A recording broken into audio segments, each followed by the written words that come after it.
Welcome to the Talking the Line podcast, presented to you by Talking the Line Sports Media, giving you our best insights and analysis so you can rake in some cold hard cash on your next sports bet. Now sit on back, open up your mind, and let's cash some tickets. We can't thank you enough for joining us. We hope you enjoy.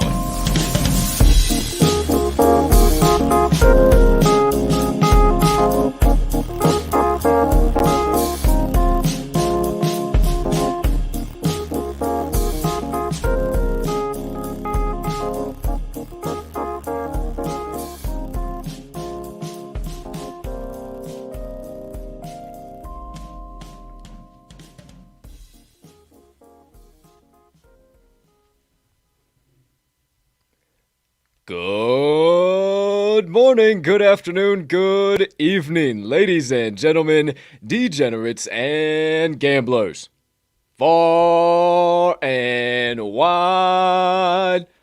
Welcome in to episode number 178. You know the vibes of the Talking the Line podcast on this beautiful Wednesday of bets, also known as, so you don't have to check your calendar for the first time today, December the 8th in the year 2021. Cannot thank you enough for stopping by. We have an absolutely electric show to dish out to you here today. But before we do that, please take a few moments to smash that subscribe button on whatever platform you are currently ingesting the TTL Pod on. If you are watching on YouTube, you might as well hit that notification bell over there as well, so you never miss the start of a live show or any additional content dropping from the crew, like maybe the Wise Words podcast that actually, drops today at 12 p.m. Central Standard Time right here on this YouTube channel, but maybe you're watching on one of our social media platforms. If you are, go ahead and hit that like button, that follow button there, so you never miss any of our additional social media content. But we never forget about you audio lovers either. If you're listening to the pod on your favorite podcast directory, make sure you hit that subscribe button there as well if you haven't already, as we do release the audio of every live show after that episode is complete.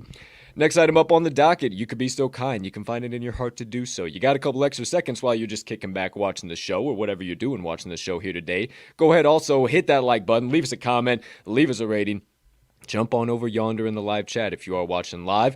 If you could be so kind, maybe hit that share button too. Send it on over to your brothers, sisters, friends, neighbors, friends, enemies, neighbors, people that live on the opposite side of the globe as you, but you would guarantee as a good old-fashioned degenerate. And they also love cash and tickets. Send them our way. That's what we do here at the TTL Pod. And we can't tell you how much we appreciate it when you do, because it only helps us make TTL Sports Media bigger and better for each and every one of you. Last, certainly not least, before I get into the show and out of all the formalities, head on over to this episode's description where you will locate the Talking the Line Linktree. Within that Linktree, you will find the talkingtheline.com website, all of the TTL crew social platforms, and our additional content, so you can consume all of that jazz, however and whenever you please, in one convenient location.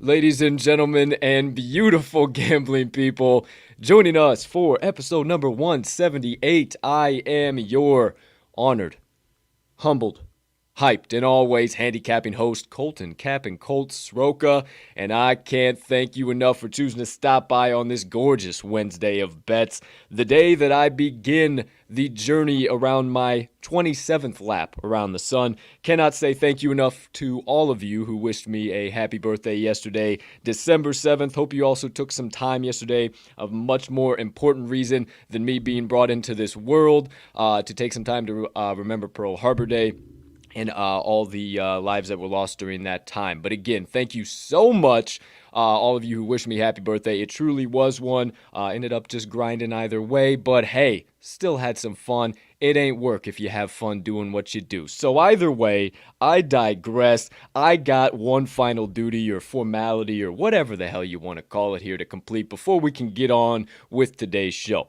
And that is bring in the co-host of the Talking the Line podcast, man that joins me on this show to my left every Monday through Friday at 10 a.m. Central Standard Time. He also joins me on the Wise Words Pod every Wednesday at 12 p.m. Central Standard Time, and then also on the Cup of Joe on Campus Pod every Saturday morning, 8:30 a.m. Central Standard Time. My friends, you know him as the man, the myth, the degenerate gambling legend, and oh, let's not ever forget, the TTL's resident Southsider, and this time of the year, cheesehead himself, Mr. Riley RMags Magnuson. Partner! How you doing over there today, pal? My man, I am doing absolutely fantastic on this fine Wise Words Wednesday, as you so kindly mentioned, my man. I'm feeling good over here on my end of the old Windy City. I don't know about you, but like we said, like you said, actually, it is that time of the year as far as my gloating for the Bears and Packers go. We got a Sunday night matchup. Once again, I'll keep talking about it until Monday, where I get to do my true victory lap. I mean, this whole week's kind of already a victory lap if you're I'm laughing. You've been doing all this shit talking the whole time, and you don't have any guster behind your shit talk. Just like, I'm gonna hang it's old, man. I'm sick of it. I'm gonna laugh when we fucking win. But we're probably not gonna win. So yeah, it's not the greatest. It's not the wonderful. Yeah, now you know what I'm sick of is I'm sick of you having the same damn intro for the last 3 days, and then it's gonna be Thursday and Friday. Come up with something new, damn it. I ain't having it today. I ain't having the Packers nonsense today over there, pal. But you do look great on your side of the world. Thanks, dude. How's everything on your side of the Windy City? Hey, I'm rocking and rolling, man. It's a tad bit warmer, a nice balmy 30 degrees out here as opposed to yesterday. So we're ready to get steamy, dude. I'm feeling damn good. How about yourself? Hace frío, señor. Mucho cold. It is. My nipples could cut glass. Let's just put it that way out here. It is officially capital WINDY in the Windy City, and so damn cold. Can't even get over it. It's I said it yesterday, but you get in your car and it's just instantaneously fuck, and you just try and get it heated up as fast as you can. But as per usual, I'm doing spectacular, dude. Nothing too major on this end of the world. Had a solid recording of Wise Words last night. You know I shamelessly plugged that all Wednesday long. Can't wait to drop today's episode at noon. We'll talk about that later on in the show. But we got a loaded show to dish out today. However, before we get into that loaded show, as a full transparency show, you know we always got to recap the best bets of the day from the previous days. Even when we have losers, even when we have winners, whatever the case might be, we always share them with you. So without further ado, my friends, it is time to recap all of the TTL crew's best bets of the day from December the 7th, 2021. Okay, you see him live behind us. All right, my friends. First things first, let's get it out of the way. Top left of the screen, partner went 1 and 2 on the day. Nothing spectacular. Villanova ended up coming back and covering the game. Thank goodness for your sake and your best bets of the day, my friend. Any thoughts? What say you right off the bat here with your 3 picks from yesterday? Going to be taking a hot, nice, long break on the old Nebraska Cornhuskers because good grief was that ugly, man. The Spurs, man, I stand by that pick as far as what I was seeing yesterday, but the Knicks came out. RJ Barrett, played a fantastic game, so that was a rough one. Might just have to take a seat on the side with the Spurs and just find some other spots to fade the Knicks in right now. Most definitely, and I was getting a little sweaty by the minute, getting pretty worried for you on that Villanova minus 8.5 pick, so I am really, really glad that they ended up laying the hammer down in the second half.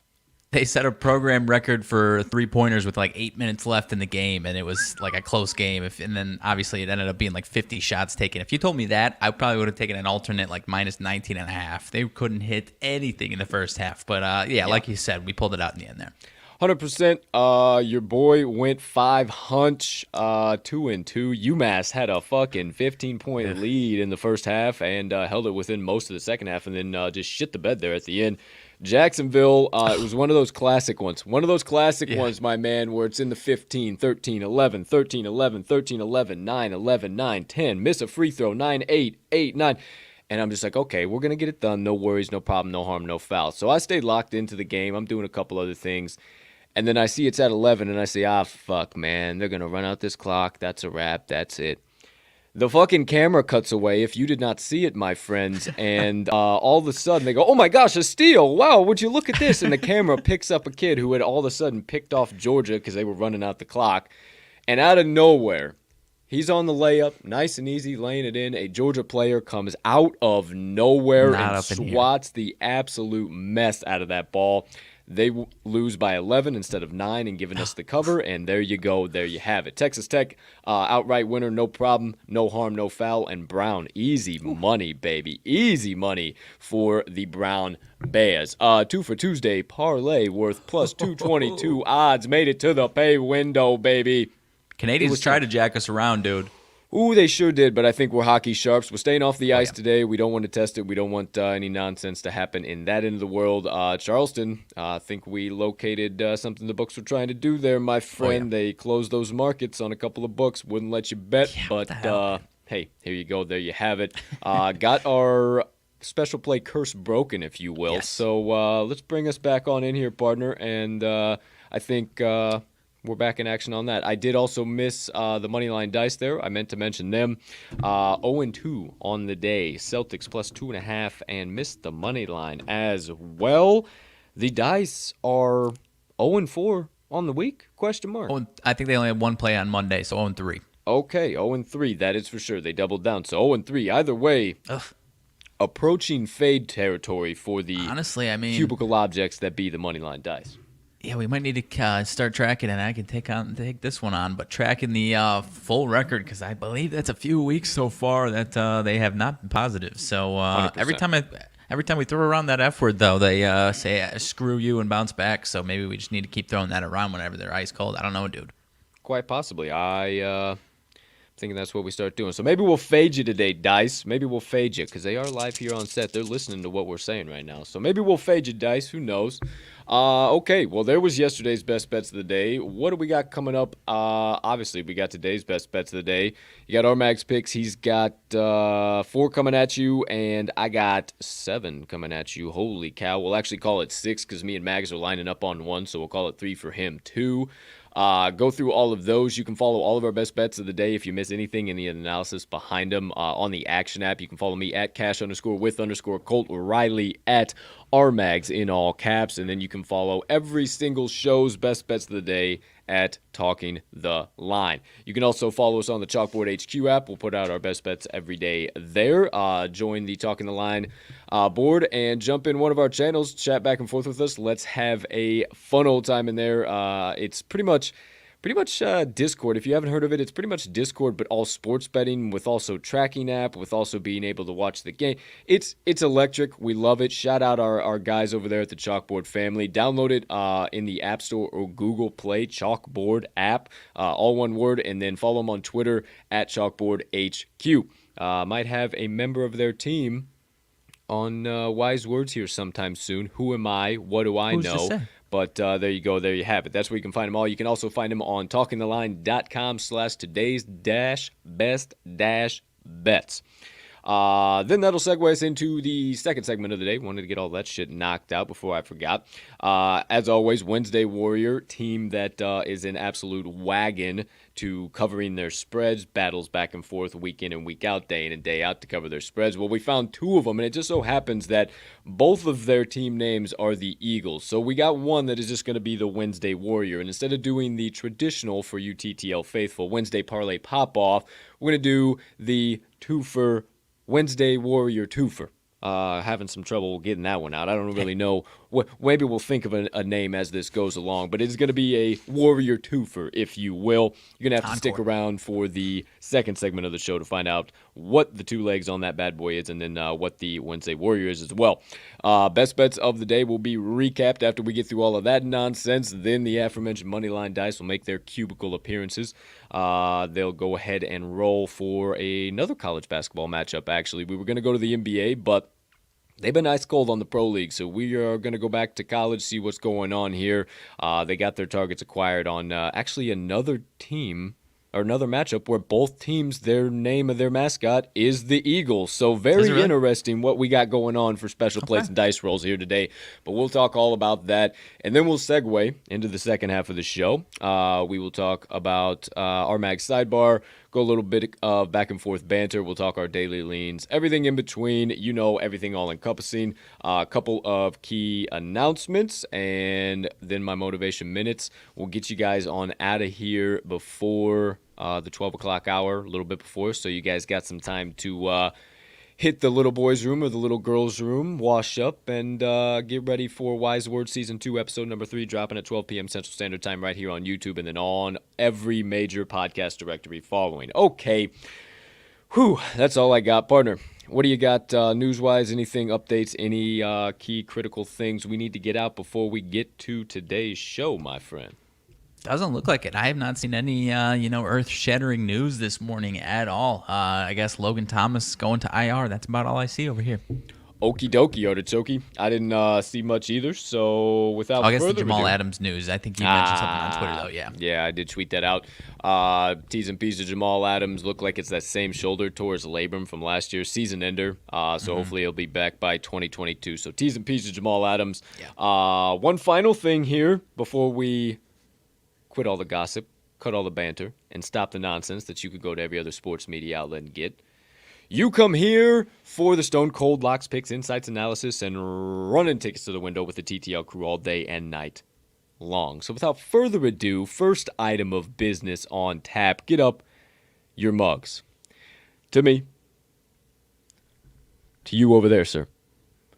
To all you beautiful gambling people sipping the black elixir of the gods, whatever time it is you're ingesting the TTL pod, take your sip and let's get on with the damn thing.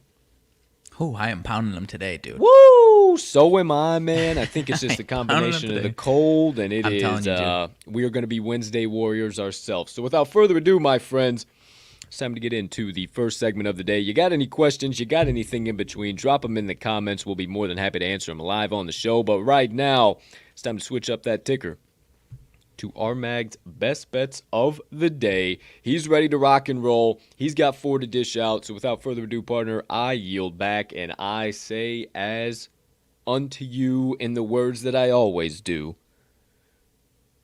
you have the floor. Alrighty, I appreciate you. So I've got one NBA play and the rest are college basketball. So I'll kick it off in the NBA, going to the matchup between the Milwaukee Bucks and the Miami Heat. Right now, last I checked, this one was at 6.5, but I am taking the Milwaukee Bucks -6. I'm still fine with -6.5. Handful of reasons, partner, that I really like this play. I honestly don't know where to start, but I guess I can start with the old man they call the Greek Freak. And that's obviously, there's a lot of things specifically to this matchup tonight that I think he's going to have a huge night. Missed a couple games last week, but he has already come back from his calf injury, and he's going to be back in action tonight. With him in the lineup, partner, 9 straight wins for the Milwaukee Bucks, 8 of them by at least 7 points. They are dominating teams right now, and even beyond Giannis himself, partner. I don't know if you saw this, but Giannis, Chris Middleton, and Drew Holiday, when all 3 of those guys are in action together this season, they are 11-0 straight up. And what that means is, partner, they have not lost a game together, those 3 guys, since Game 2 of the NBA Finals, where they went down 2-0 to the Phoenix Suns. That means 15 straight wins. They are the hottest team in the NBA right now since the Warriors and Suns have cooled off just a little bit. But beyond all that, partner, no Bam Adebayo and no Jimmy Butler. And against the Heat with Giannis in action, Bam Adebayo's absence is the biggest thing for me. Jimmy obviously is a big factor, but to slow down Giannis, the plan that the Heat have had, and it's worked out the last couple of years as well as anybody can, honestly, is the Bam Adebayo defensive plan for Giannis. And without him there, he's going to run ransack on this Miami defense. I've got no concerns about this one. I think it's going to be a double-digit win for the Bucks, partner. Excuse me.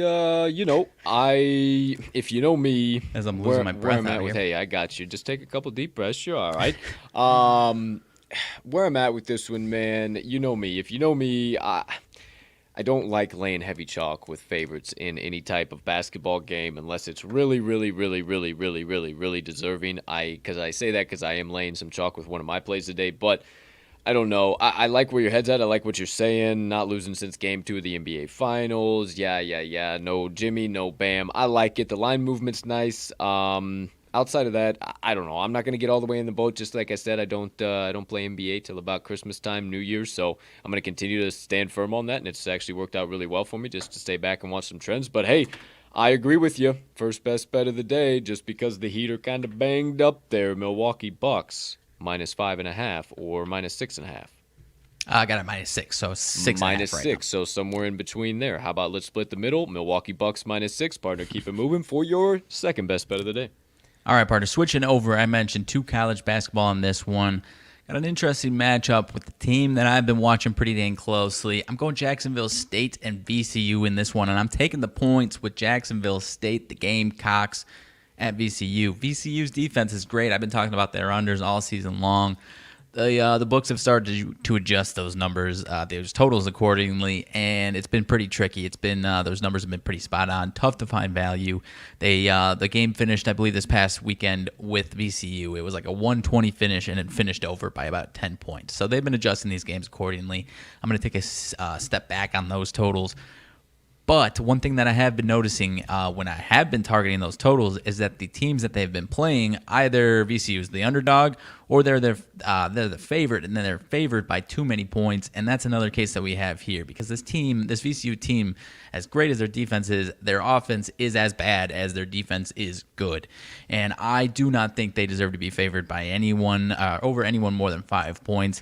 I think their defense is going to limit Jacksonville State, but their offense isn't going to be able to push the envelope and beat this team by double digits by any means.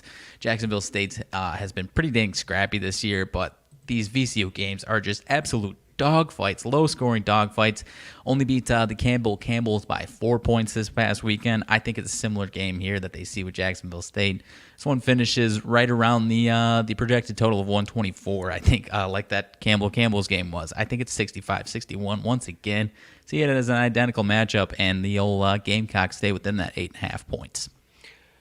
I would normally 150% be with you. You know me. I love 8.5 points all day, every day, and 5 times a week on Sunday. But 8.5 has been a key number that has not been very favorable to me in these matchups so far. That's one thing. Full transparency I've kind of drawn from this season so far is 8.5s have kind of been set in favor of a kind of a trap for those underdogs. So I like Jacksonville State a lot. The only thing that kind of took me away from it is that I had played 8.5 a couple times, and I got burned myself. So Not saying you are on either one of these plays, just kind of the reason that why I'm staying away here. So, a humbug over here, guy. no, not just messing with you. whatsoever. No, I know. I'm just saying that it hasn't been nice to me. So maybe you will break the trend for the TTL crew and lock in your second best bet of the day if you guys would be so kind. The Jacksonville State Gamecocks +8.5. Partner, what's up next? Alrighty, up next, going to some bigger boys in this one. Going to Big 12, Big East matchup. K-State and the Marquette Golden Eagles. Look at us over here dropping down Eagles left and right. Not going to the Eagles in this matchup, however. Going to the home team, Wildcats, here in Manhattan, Kansas. Kansas State -1.5 is my play on this one. Partner, this is Marquette's second true road test that they have faced this season. First one was past weekend at Wisconsin. It did not go well. And I think that's what we see again here tonight with K-State getting their biggest test of I shouldn't say biggest test of the season. They had some tests on neutral floors during that Thanksgiving week. Biggest test at home here, and they're 3-2-1 ATS at home this season. Big key factor here in this one, and either way it shakes out, I still like the Wildcats. Nigel Pack is questionable in this game with a concussion. He missed this last game, however, against Wichita State, Kansas State's first true road test, and they win in Wichita State against a solid Wichita State team that I would actually put a little bit higher than Marquette, and they went in there and took out the outright win. So with or without Nigel Pack, I still like the Wildcats. Obviously, he's their leading scorer. So if he is in there, I obviously like it a lot more. But I still think with this home court advantage, they can still get the job done in this one. And then the other half of it is I think we're going to see some regression starting this past weekend on the road in Wisconsin and continuing here on the road for Marquette. Number 32 in KenPom as far as luck rankings, partners. So I think those 50-50 balls, those 50-50 calls are going to start seeing some regression. They've gotten, obviously, top 32 in luck is a very high number. They've gotten a lot of these breaks that teams don't typically get as consistently as they had. Won a lot of their big games in neutral sites so far this season, and I think we start to see, like I've been saying, a lot of regression here. So another case, though, of a fast-paced team against a slower-paced team, Marquette being the fast-paced team. Exactly the case here this past weekend against Wisconsin, a very slow-paced team, and it didn't work out for the Eagles. So I think it's another bad matchup. K-State's not a carbon copy of Wisconsin by any means, but I still think they get the job done here, -1.5 for my third best bet of the day, partner. For sure. I haven't watched enough K-State to really give an educated opinion about them. And I'm also a homer. You know how much I love K-State in general.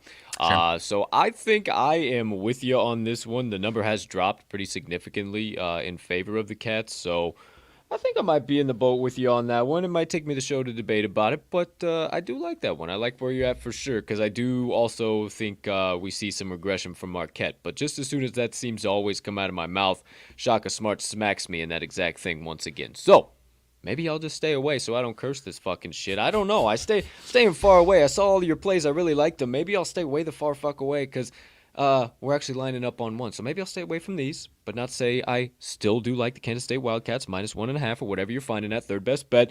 But I love the play we are lining up on for a couple of key reasons. Now, partner, go right ahead. We'll make this crew play of the day. Be so kind as to indulge all of us. What's that best bet coming from us? All right, so fourth and final from me, first of our combined plays, first and only of our combined plays, partner. Taking another home team, the West Virginia Mountaineers at home over the UConn Huskies. -2.5 are the West Virginia Mountaineers. Yes, sir. A few factors I like in this one, partner, but the first is UConn's injuries that they have. And not a lot of people seem to be privy about this. And it's also their first true road game, partner, which I think is a really tough test going to a really tough environment that is West Virginia. But as far as the injuries, Damasanogo and Tyrese Martin, both out in this game, they combined for 28.5 points per game and 14 rebounds. That's tough to make up against a really, really tough and stingy defense that is West Virginia. It's not the full-fledged press Virginia that we know and love, but it is pretty dang close.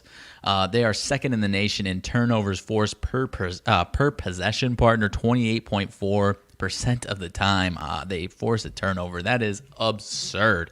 And I think we see that tonight, especially with with a little bit less of that depth that the Yukon Huskies are used to having with those top two guys in. So I think this is going to be a really, really tough place to go travel to for the Yukon Huskies, and I don't think they're going to get the job done here. So give me and you lay some more stuff down for us. I'm sure you got some trends for us as far as the old Mountaineers are concerned, but give me my fourth and final, and now your first best bet of the day, West Virginia -2.5. You're damn right it's a great day to be a Mountaineer wherever you may be. You better believe it. 5 times a week and 15 times a day on Saturday and Sunday, I am about these West Virginia Mountaineers. Now, I got to walk that back a little bit because every other day other than today, I probably would be on the Yukon Huskies in this matchup. But, partner, one of my key things was those injuries. Tyrese Martin and Adama Sanogo, 2 of their best players on that lineup. No question about it whatsoever. I just don't think that they're going to have the depth that they need to be able to fill those holes.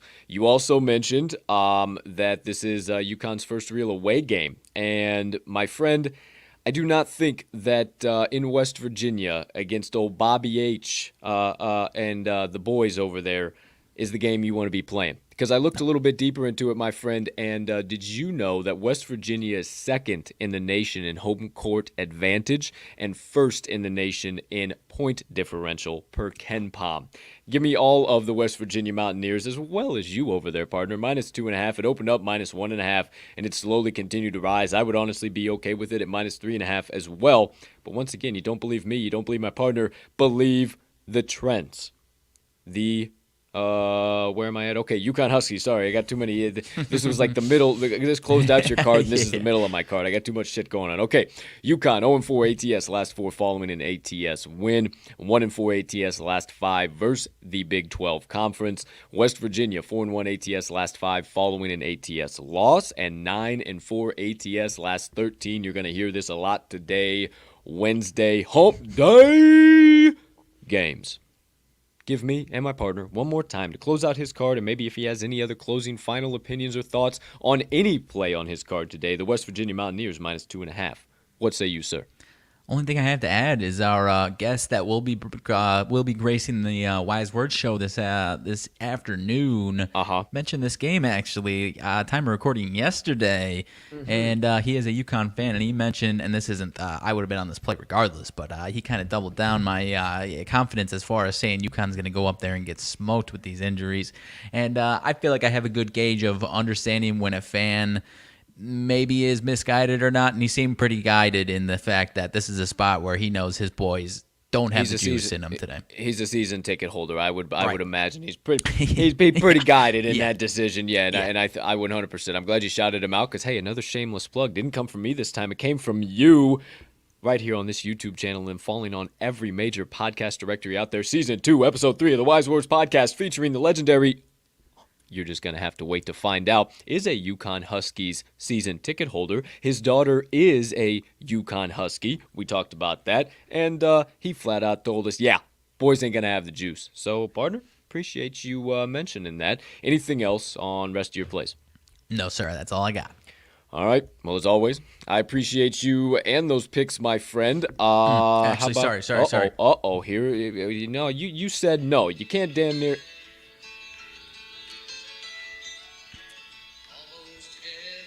Oh, baby. West Virginia.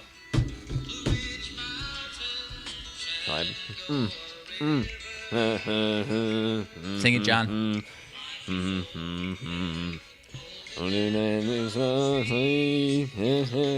Forgot I had it queued up, and then here we go. Come on. No, keep going. We need to hit. You're gonna fucking stop it before it rips it. Oh yeah, your put it a little closer, kid. Me all to the place I belong, West Virginia, Mountain Mama, take me home. Country road. Oh, partner. What a guy. What a guy. Way to close it, fella. I had it queued up when you started, and I was like, oh, well, this would be bad to just straight up interrupt it. I would have loved it. I would have lost my fucking mind. You know me. I'm all over the place 99% of the time, so hey, I would have fucking just made it electric. But that perfect way to close your best bets of the day. Let's keep the proverbial podcast train steaming a little bit faster down the tracks. We're 34 minutes past the top of the hour. We've been chatting. We've been going, hey, it's a beautiful Wednesday. You know the drill. We bring the good vibes. You come for the bets. You just stay for those. So let's keep this thing moving. Now into the second segment of the day, my best bets of the day. Okay, my friends. The mid-major king has entered the chat. Please, listen up. Get ready. I actually have no other major conference games. Lean your head over here. oh, please, crown me up. Oh, fuck, this is hard. I'm lost in the sauce. I can't. Okay. I have no big conference plays. Well, there are two big conference opponents, but we're taking the mid-major side of things. So, it's time to get down and dirty. I gave you my one big play, West Virginia Mountaineers, but now we're going to the markets that nobody goes to, the mid-major markets, the low-major markets. And my first play of the day, going to the matchup between the Chattanooga Moccasins, the Mocs, against the UNC Asheville Bulldogs. And no, just because the Bulldogs kicked our ass last week with the Citadel, I think the Citadel might be dead. Maybe not. They covered last night. Either way, I'm taking the Mocs minus 7.5. I do think UNCA is just being a little overvalued at home. Maybe because of that quality win, but then again, is it really a quality win over Citadel this past week? And then dog walking the absolute mess out of North Carolina Central. North Carolina Central isn't the same team from 2020 into 2021. Chattanooga is going to honestly be their stiffest competition yet. They may be 4-0 straight up and 2-0 ATS at home, but I always like to say, oh, how do you have 4 games at home, but you've only covered twice? Well, there were 2 games that didn't have a spread set. Those games were against St. Andrews and Brevard University. If you can raise your hand and tell me where the fuck Brevard University is, please let me know, but I have no clue whatsoever. Chattanooga's absolutely on fire, my friend. 7-1 straight up, 5-2 ATS overall, 4-0 straight up and ATS on the road this season.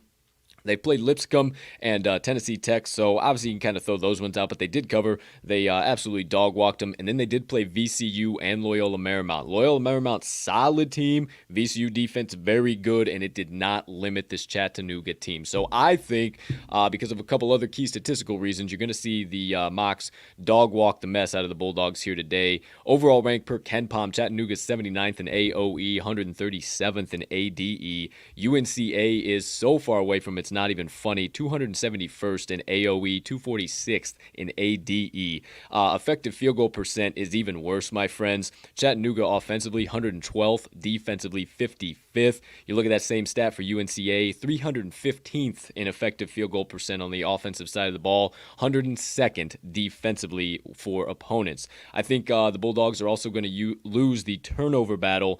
Chattanooga really values their possessions offensively. They're 88th per KenPom in offensive turnover percent. UNCA in that same statistic, 214th. So we've seen it time and time again here early on in the season, as per usual with college basketball. Turnovers, whoever wins the turnover battle, that team is generally going to win the game. Also, another key hustle stat, rebounds before I get into those trends. Chattanooga, 4th in offensive rebounding percent per KenPom, 235th in defensive, but just hold on, because UNCA, 184th in offensive rebounding percent, 354th in defensive rebounding percent. My friends, they are going to get boat raced. They are going to get out-hustled. Them being the Bulldogs, do not trust them. Take the good old Mocs. I've been staying away from the boys. If you follow me last year, we backed them a lot.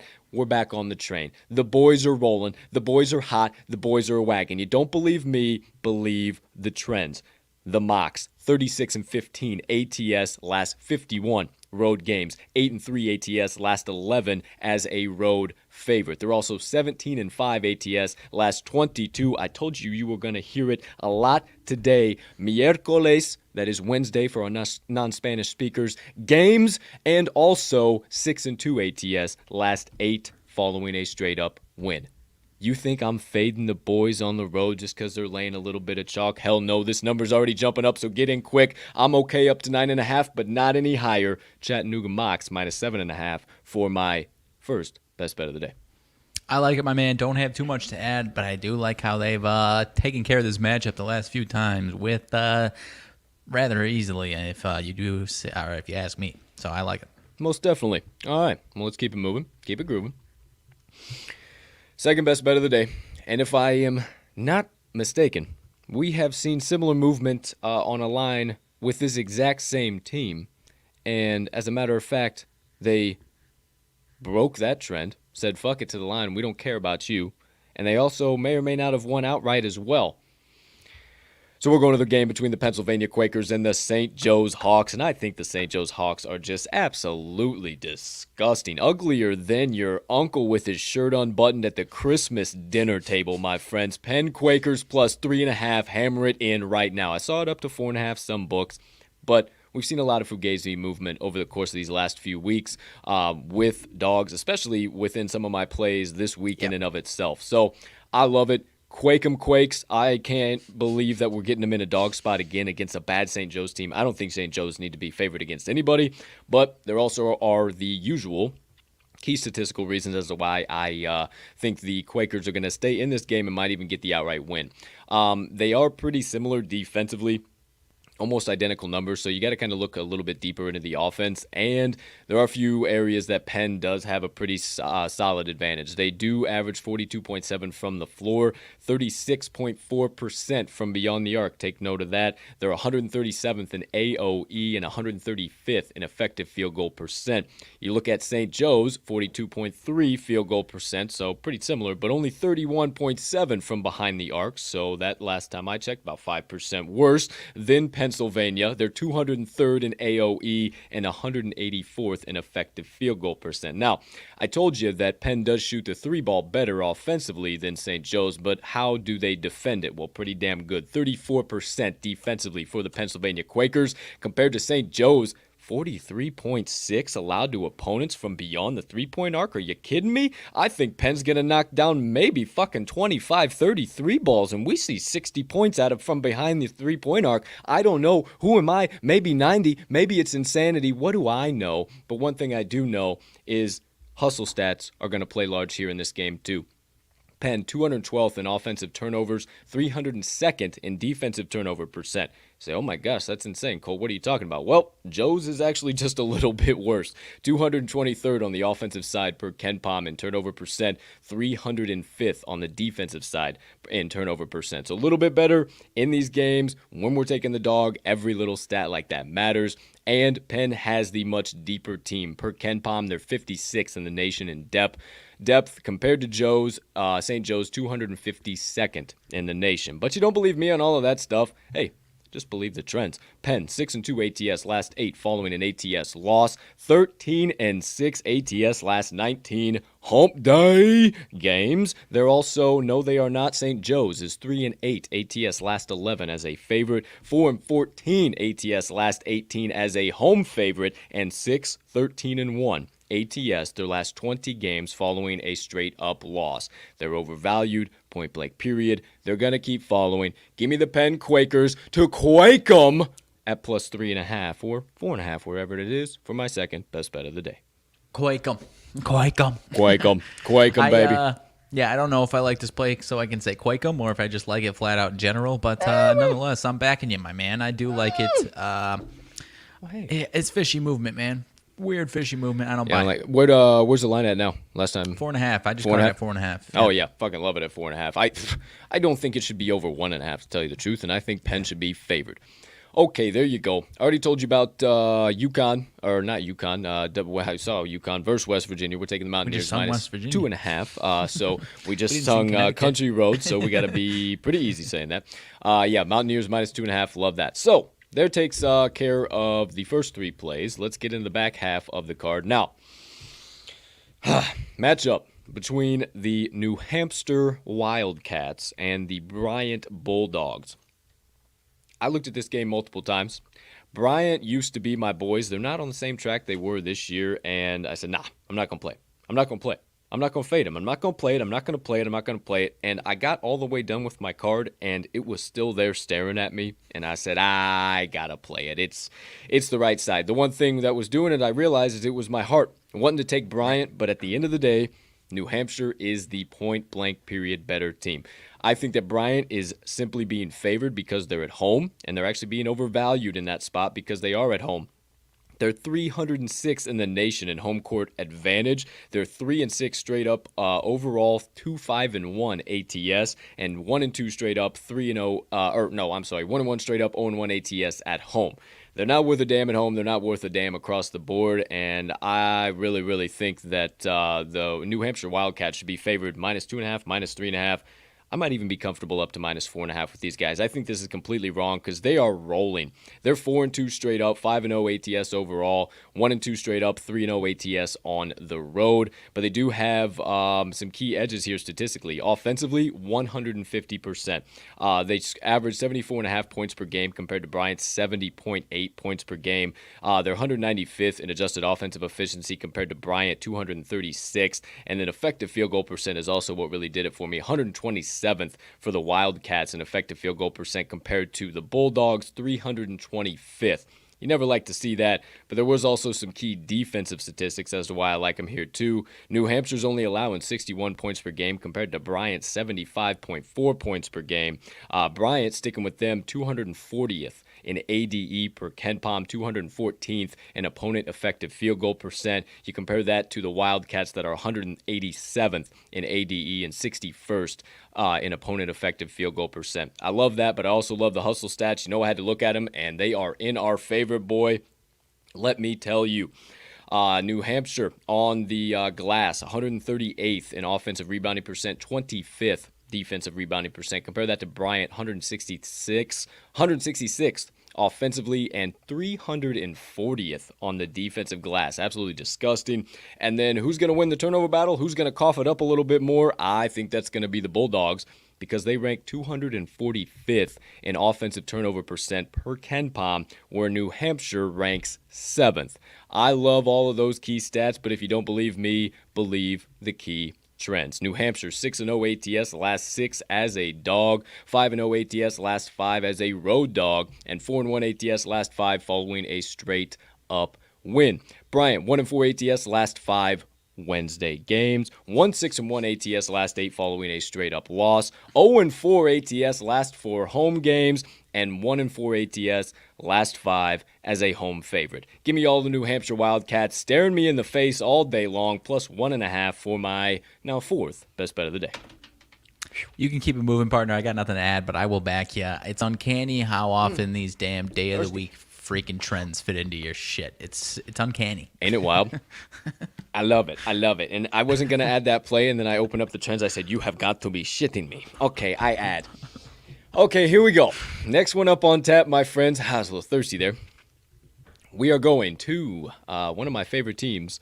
I used to put them on the same level as the Bryant Bulldogs, and the Bryant Bulldogs kind of fell off. Another puppy, the UMBC Retrievers, going up against the Georgetown Hoyas. And I'm taking the UMBC Retrievers plus 7. Again, I think all of these lines that I'm taking today are severely, severely, severely undervalued, or maybe even wrongly a dog. Maybe even need to be a favorite, but I'm very happy taking the points. This is a spot that I think the UMBC Retrievers should be favored. Maybe 1.5, maybe 2.5, but they cannot in their right minds, they being the books, actually do that. So am I saying sprinkle on the money line? Not entirely, but what I'm telling you is hammer the absolute shit out of the UMBC Retrievers plus 7. A couple of key reasons. They're starting to get back on the right track after a little bit of a slow start to the season. I was like, damn, it's UMBC and Bryant. I'm not going to have my two teams that I love back in my low major darlings. They're back to 4-2 ATS over their last 6 games. G-Town opened scuffling, and they still are 2-4 ATS over their last 6 games. It's not a classic Ewing squad, and I think eventually they will be.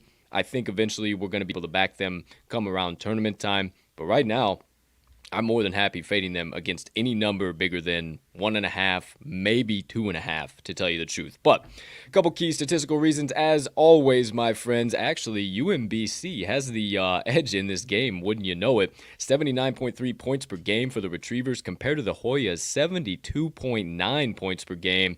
The Retrievers are shooting 44% from the floor, and the Hoyas are only shooting 41.9. You look at effective field goal percent, because I think that's what it really comes down to. We see some positive progression or positive regression, either way you want to look at it, for UMBC, and a little bit of downward regression for Georgetown in this category. Effective field goal 206th for Georgetown, 95th for UMBC. Also, UMBC kind of has the defensive edge here too. I couldn't believe it, but they are only allowing 69.4 points per game compared to Georgetown's 72. They're allowing opponents to shoot 42.8% from the floor and 29.5% from beyond the arc, where Georgetown's only 43.4% field goal percent allowed and 33.9% from beyond the arc.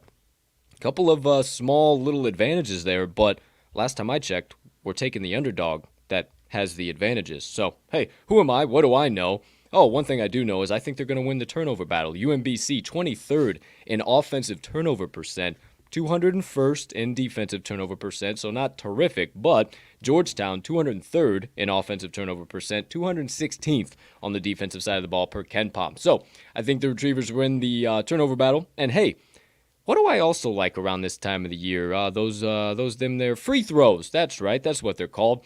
UMBC's a measly 81.7% from the charity stripe. It's not the best, I know, not the greatest. Well, Georgetown, 70.1% from the charity stripe. Give me all of the Retrievers to be hot from the line to keep them in this game. But you don't believe me, believe the damn trends. The Retrievers, 3-0-1 ATS last 4 following an ATS loss. 12-4 ATS last 16 as a dog. 8-3 ATS last 11 as a road dog. The Hoyas, 1-4 ATS last 5 versus a team with a winning straight-up record.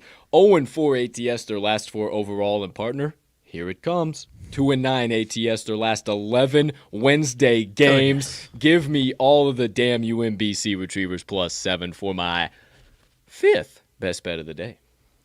I like it, my man. I'm backing you on it. To ease my own pain a little bit, because Georgetown is bad.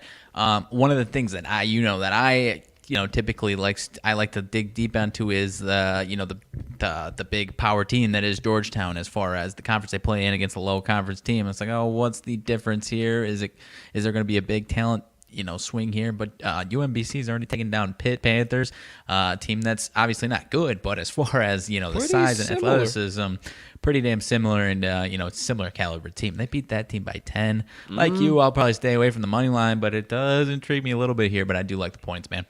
Well, thank you, good sir. I appreciate it. Okay, here we go. Last 2 plays of the day. Let's keep it moving, keep it grooving. We are going to the matchup between the Air Force Falcons and the Big Sky Boys, the Montana Grizz. My friends, we're taking the Air Force Falcons plus 7.5. I think, once again, they are being incredibly undervalued, and I don't know when the books are going to give them respect, but for now, we keep it moving and we keep it grooving.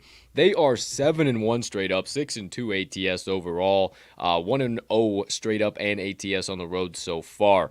I think the Grizzlies are being just a little bit overvalued because classically, the Falcons have been a bad team. They haven't been good whatsoever, and they're surprisingly pretty damn good, and they cashed a handful of tickets for both me and Max so far this year. Grizzlies are 4-0 straight up at home, 3-0 ATS. You say, oh, easy, relax. One was against Dixon State. Dixon State scored 27 fucking points. Nebraska Omaha, not worth a damn whatsoever, outside of the top 300 in almost every major KenPom statistical category.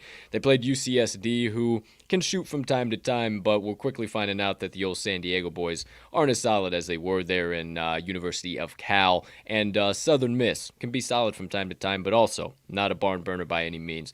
The Falcons are solid, but you don't believe me, believe some of the key trends. The offenses are pretty similar, so I look defensively, and actually, hey, the Air Force Falcons have the edge here, my friends, and last time I checked, they're the dog, only allowing 57.9 points per game compared to Montana's 65. They're only allowing opponents to average 39.7 from the floor and 30.1 from beyond the arc. Compare that to Montana, whose opponents are shooting 44.5 field goal percent and 43% from beyond the three-point arc. You want me to go even further? I'll keep going. Air Force 45th in opponent effective field goal percent and 64th in defensive turnover percent. Compare that to Montana, that's 318th in opponent effective field goal percent and only 74th in defensive turnover percent. I think this is a defensive game and one that falls in the favor of the Falcons. I also think that the ability ability of the Falcons to shut down the three ball defensively and the inability, it seems, for Montana to do that same thing, coupled with the ability of Air Force to actually shoot that son of a gun compared to Montana, is what's going to allow them to pull away and actually keep this game really close. They're 36.3 from beyond the arc. Montana's only 34.7. I already told you guys once again who allows more threes. Last but certainly not least, I told you about effective field goal percent on the defensive side of the ball, but what about offensively? I couldn't believe this split. Air Force, 8th. That's why I said 4th. Air Force 8th in effective field goal percent offensively compared to Montana, 227th, my friend. So, you don't believe me that Air Force is undervalued for all of those reasons? Well, just believe the doggone trends, you crazy people. Air Force 4-1 ATS, last 5 following an ATS win, 6-2 against the number, last 8 overall. Montana 4-9 ATS, last 13 home games, 3-7 ATS, last 10 as a home favorite and partner. Here it comes once again. Montana 2-7 ATS, last 9 Wednesday games. Give me all of the damn Falcons plus 7.5 for my almost second to last best bets of the day. I'm with you for sure, my man. We've been big backers of the old Falcons, and I completely agree with everything you said. I was interested, pulled the reins back myself because I didn't know. I was going to let you hammer it home because you know the Big Sky, so I was letting you hammer in the knowledge on the Montana Grizzlies. Is it Grizzlies? Yes, it is. Yes, it is. So, yeah, I am 100% with you on this one. No doubt about it. All right. Well, here we go. Let's wrap up today's card then. Without further ado, my final best bet of the day. Holy smokes, we have been at it. Going to the matchup between the Cornell Big Red and the Virginia Tech Hokies. And I know last week, my friends, we were singing the praises. I'm in love with the Hokies. I went as far as even make a TikTok of the damn shit. I understand that. I get that. But in this spot, it's far too many damn points, and you got to give me all of the Cornell Big Red plus 17.5. I absolutely love the Cornell Big Red, and I am not worried at all about the difference in conferences here. They are a wagon right now against the number, and I have to keep backing them until further notice. They are 8-1 straight up, 7-0 against the number, 3-1 straight up, 4-0 ATS on the road, and I think they keep rocking and rolling at that same pace. Virginia Tech has been solid. They've kind of messed up in a few spots when we backed them, and this is not a fade play of them by any means, but they just have not played quality opponents whatsoever at home, and I think old Cornell's going to have them in for a rude awakening. They played Maine, Radford, Stephen F., Pennsylvania, Merrick, and Wake Forest, SFPA. That's right. Oh no, St. Francis, Pennsylvania. That's who that is. I had to say that out loud. Merrick, and then Wake Forest. So fucking teams Merrimack, I can't. sorry. Merrimack, goodness gracious. See, I'm all over the map. Fucking team. That's what I'm trying to tell you here. They haven't played quality opponents at home. Actually, we just faded Merrimack yesterday, and that paid off pretty big, pretty well against another Ivy League school in the Brown Bears. What do you know about that? Cornell Big Red. They are still a bear as their mascot. However, couple of key things as to why I believe Cornell's going to keep this game close, and it's because of their offense. They're averaging 91.2 points per game. I know they're playing lesser opponents, but I still think they're going to be able to get plenty of balls in net because Virginia Tech's only averaging 69.2 points per game. Shooting 50.4% from the floor compared to Virginia Tech 45.2%, and then effective field goal percent also is very, very critical because their three-point shooting is pretty similar, right around 38%.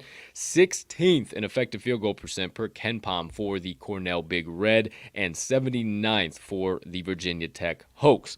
A couple other key things are, one final key thing actually is just going to be the offensive glass, I think, for Cornell. They are very, very, very solid, and I think they're going to be able to get second chance points.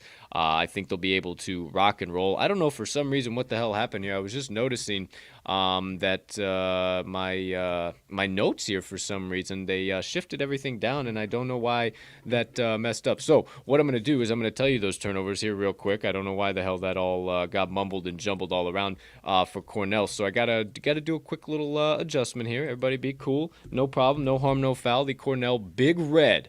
All right, come on. Fucking hell. Just because we're streaming right now. Okay, they're 97th on the offensive side of the ball in turnover percent, so I love them to hang on the ball for much more than Virginia Tech here. See, I'm all over the map now, but Virginia Tech actually ranks 45th. So they're right in the same ballpark, but I think that we see Cornell hang on to the ball a little bit more here, and they're able to kind of clean up some of the key things. I also talked about offensive rebounds. That's where I really wanted to go, was Cornell's offensive rebounds, because they are solid as hell on the offensive glass. In closing thought, once again, to get over to the actual right page, this is really not where I wanted this to go, and I hope you don't. I really hope you don't hate me and not back this play. Actually, we're just gonna stay off everything because this damn thing's all messing up either way. Sometimes, your notes don't go to plan.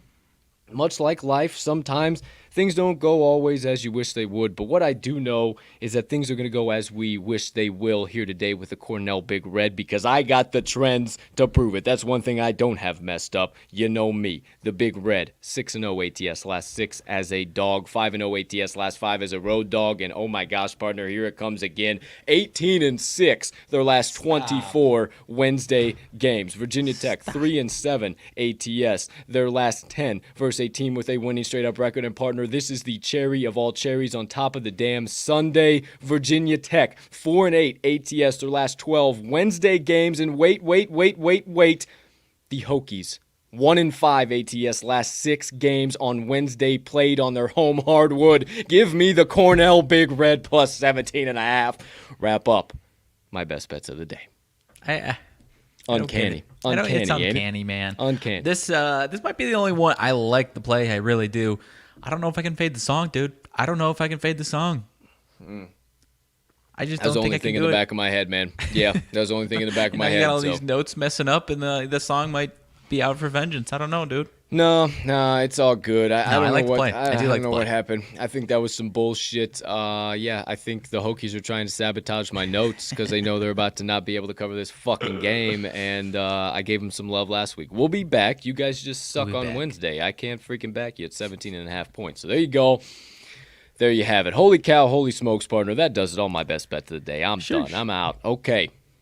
Special play of the day. I'm going to yield back because I've been talking for a hot minute. You know everything we got going on for Wednesday Warrior and the Wednesday Twofer, right? Okay, that's what I thought. I figured you would. I know you don't have the old agenda readily in front of you. So without further ado, special plays of the day. Wednesday Warrior special play and the Wednesday Warrior Twofer. Now, we usually have the Wednesday Parlay pop-off, but we didn't want to pick and choose out of our plays. We just had two that we were really confident about that are complete stone cold Wednesday Warriors. So without further ado, partner, if you could be so kind as to indulge all of the fine folks out there who are the two teams, or the one who's a Wednesday Warrior, and then the two on the Warrior Twofer parlay. All right, I admit you have to help me as far as what is Wednesday Warrior. The Wednesday Warrior would be the EWU. Okay. That's what I thought. Wasn't yeah. Switched up the plan a little bit, kept my body guessing and my body guessed wrong. So, EWU is our Wednesday Warrior of the week. Eastern Washington, that is on the road against Colorado Buffaloes. We're taking the EWU, just EWU Eagles. I was going to say Golden Eagles, but they're definitely not gold. Nope. Plus 16.5. Looks like it's down to 16 in certain spots that I'm seeing right now. Partner, a lot of things that I like about this game. EWU, one of the fastest paced teams in the entire country. I think that's going to be a problem for Colorado in this one. I think they can keep it within single digits. If not, worst case, right around 12-point swing. Sure. If they get into trouble, that fast pace is going to get them back into the game real quick. If they get down by 20 at any point, not going to cause me too many worries. So I like that one quite a bit for today's Wednesday Warrior of the day. Now, you mentioned a little bit of an encore because we had a beautiful Twofer Tuesday yesterday, and you mentioned it. We've got another play that we like just about as much as the old EWU Eagles. This time we are going to another Eagle, the Golden Eagles. No, it's not the Golden Eagles. I thought they were Golden Eagles as well. They're just both Eagles, man. They got color gold in their shit at least. But Copen State Eagles at the George Washington Colonials, taking Copen State plus 7.5. Both of these teams straight up are bad teams. I will not deny that. I will not ignore that about both of these teams. George Washington is, I would say, at least a little bit, maybe not worse, but at least I think they're a lot closer than this spread would dictate. I think it's closer to a pick'em, partner, even at home for George Washington. But Copen State, I'll let you use your term that you so love for George Washington as far as covering things go, because Copen State, on the other hand, has been fantastic this year, covering the number 9-3 against the spread, 8-3 on the road, and that's what they have here. They have had road tests, at least against the spread. Hasn't worked out great straight up, but against the spread, they have been a very good team. So give me the Copen State, or give us. I don't know. Copen State, and then I was gonna kick it over you to nail your, the phrase that you love to use as far as George Washington. So give us Copen State plus 7.5, partner. George Washington couldn't cover a damn twin-size bed if you call him a fucking king-size blanket. I don't give a damn what you want to say about any of it. I think we're on both the right sides here. The Eastern Washington Eagles plus 16.5 and the Copen State Eagles at plus 7.5. Actually down to 7 at some locations I have seen now. Still comfortable with it there. You thought I would also come to this segment with no trends? You're out of your damn mind, my friend. Hey, partner. Here it comes again. Colorado 3-7 ATS last 10 Wednesday games. You better believe it, my friends. There are no Wednesday trends for the Eastern Washington Eagles, but they are 19-7 ATS, their last 26 as a road underdog. Partner? Here it comes again. The Copen State Eagles, 5-2 ATS in their last 7 Wednesday games, my friend. And no Wednesday trends for the George Washington Colonials, but they are 0-4 ATS, their last 4 as a home favorite. Give us both the Copen State Eagles on the, let me back this up. The Eastern Washington Eagles, plus 16.5 for the Wednesday Warrior. You see it going there. And then the Warrior Twofer parlay. Give us the Eastern Washington Eagles plus 16.5 and the Copen State Eagles plus 7.5. You parlay those two bad boys up, you're getting plus 265 odds. There you go. There you have it. The special plays of the day. Okay, let's recap everything, my man. Quickly, fastly, and in a hurry, so we got some time to chit-chat and actually get everybody out of here before wise words drop. So, excuse me. Without further ado, we get everything rolling on the opposite screen over here, mis compadres. Okay, without further ado, rip out your sports books, get out your pens, your pencils, your paper, or whatever method, mode, or way you like to take stock of the TTL Crew's best bets of the day, because they are about to be live on your screen for the first time on this gorgeous Wednesday of bets, December the 8th, 2021. Please so kindly turn your attention all the way above us to RMags picks for his 4 best bets of the day, coming to you live from West Virginia.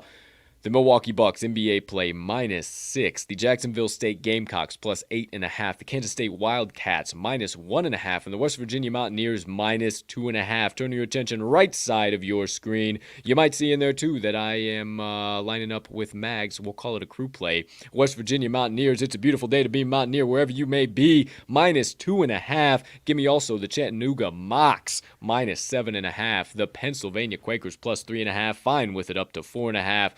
The University of New Hampshire Wildcats plus 1.5, UMBC Terriers plus 7, Air Force Falcons plus 7.5, and the Cornell Big Red plus 17.5.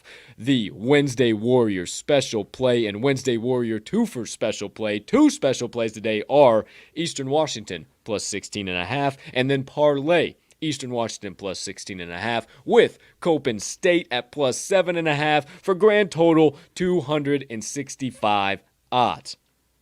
We have 1, 2, 3, 4, 5, 6, 7, 8, 9, 10, 11 best bets coming your way today, including those special plays. It's actually 12, so all of those are 12. Let's get them all to the pay window. But first, we need you to dive deep into the trenches with the crew for the daily battle with the books. And without further ado, it's about time that you just go on ahead and lock them in, hammer them home, sprinkle a little bit of dough down, whatever you need to say. Just make sure you get today's TTL Crew best bets of the day that are primed for ticket cashing. And whatever the current best line is on your favorite sports book.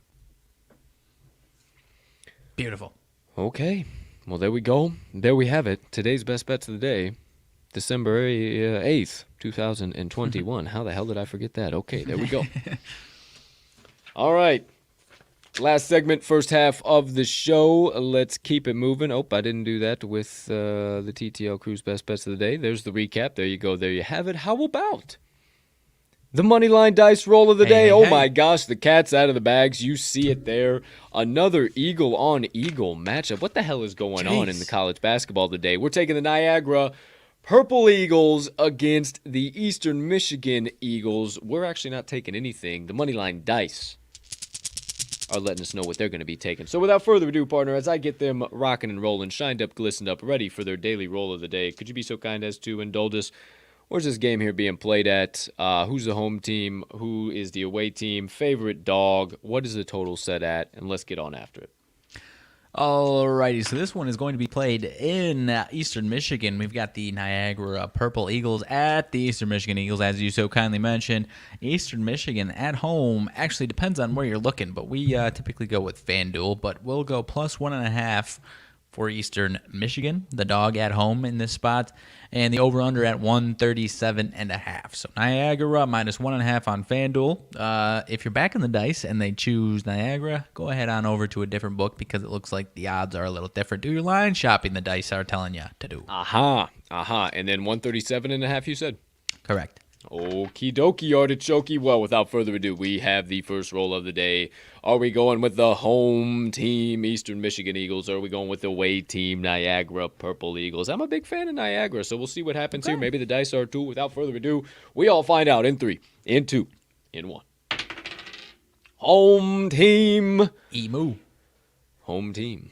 Home team. You see it there? Home team. Now, are we going money line? Are we getting a little chalky and have to lay maybe not. Do your line shopping. Maybe it's plus 1.5. Either way, are we going money line or are we going against the number? Who knows? What do you got to say there, partner?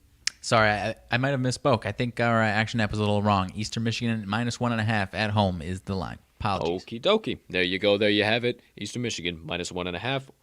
Are we going with that or are we going with the money line? We all find out in 3, in 2, in 1. Money line, money line, all right. Money line. Minus 113. Money line, money line, money line. Okay.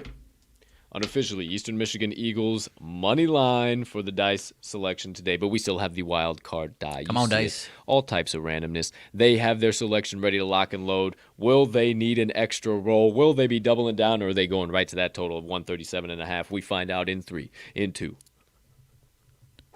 in 1. Come on, dice. Away ATS. Fuck.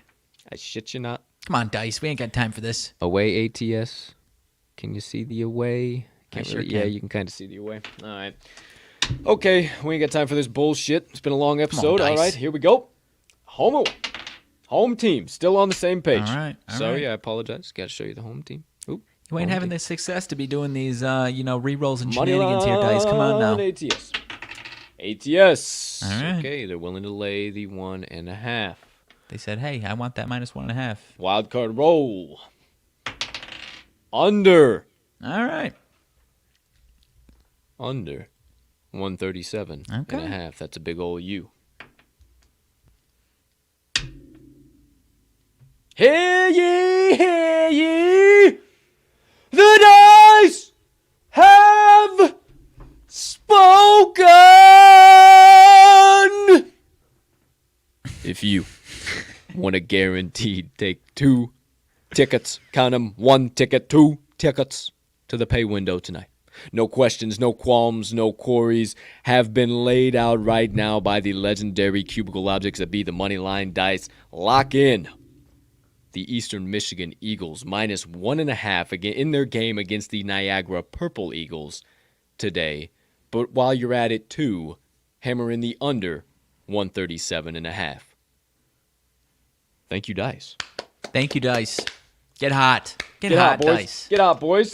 We wouldn't be opposed to a little getting back to a 2 and 3, little 48%, somewhere in that ballpark. Please. Who the hell Please. knows?